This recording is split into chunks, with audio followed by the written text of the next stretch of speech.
Sawa, tutazame performance ya wachezaji mmoja mmoja kwenye kikosi cha Young Africans na kile ambacho kilijitokeza. Baada ya mchezo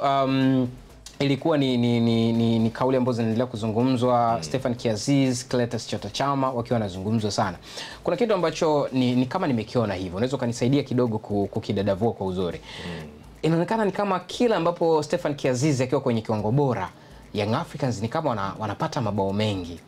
Pengine ni kitu gani cha tofauti ambacho Stefan ana hadi kwenye kikosi cha Young Africans ambacho labda pengine asipokuwepo kinaonekana kukosekana, au ni kweli hicho ninachokiona labda pengine, au ni jicho tu la kishabiki hilo, lakini kwenye upande wa kitaalam kuna kitu ambacho kiko kwenye taswira ya tofauti? Stefan Aziz Ki, licha ya kwamba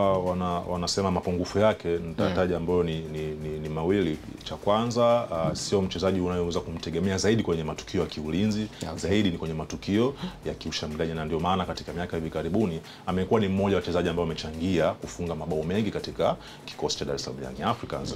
na kutokana na hilo ikabidi sasa viongozi wasaidie kutafuta wachezaji wengine bora zaidi ambao wanaweza kushirikiana naye katika masuala haya ya kufunga magoli, na ndipo hapo alipoletwa Clatous Chota Chama pamoja na Prince Mpumelelo Dube kutoka Azam FC, ambao nao kwa pamoja msimu huu wameweza kufunga magoli katika michuano hiyo ya ligi pamoja na kombe la FA. Lakini changamoto nyingine ambayo huwa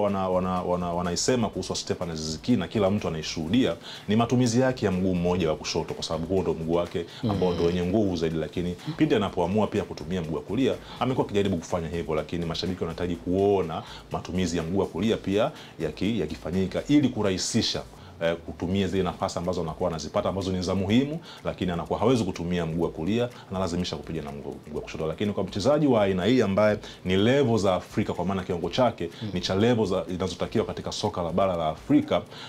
mchezaji ambaye ameweza kufunga magoli katika mechi za kimataifa akiwa na ASEC Mimosa ya kule nchini Ivory Coast, sio nyota ambaye unaweza ukamtilia mashaka ama kuwa na wasiwasi naye, na ndio maana kila ambapo anapopangwa katika kikosi cha Yanga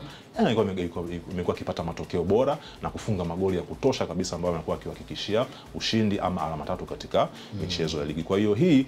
ni matumaini kwa mashabiki wa Yanga kwamba katika mechi zilizosalia ambazo wanahitaji kuendelea kusonga mbele zaidi na kuwaacha mbali wapinzani wao wa karibu ambao ni Simba, basi Stefan Aziz Ki atakuja kuwa ni mchezaji ambaye atakuja kuilift Yanga kwa kiasi kikubwa na kuwasaidia wachezaji wenzake pale mbele kwa ajili ya kuhakikisha timu inapata matokeo na kufunga magoli ya kutosha.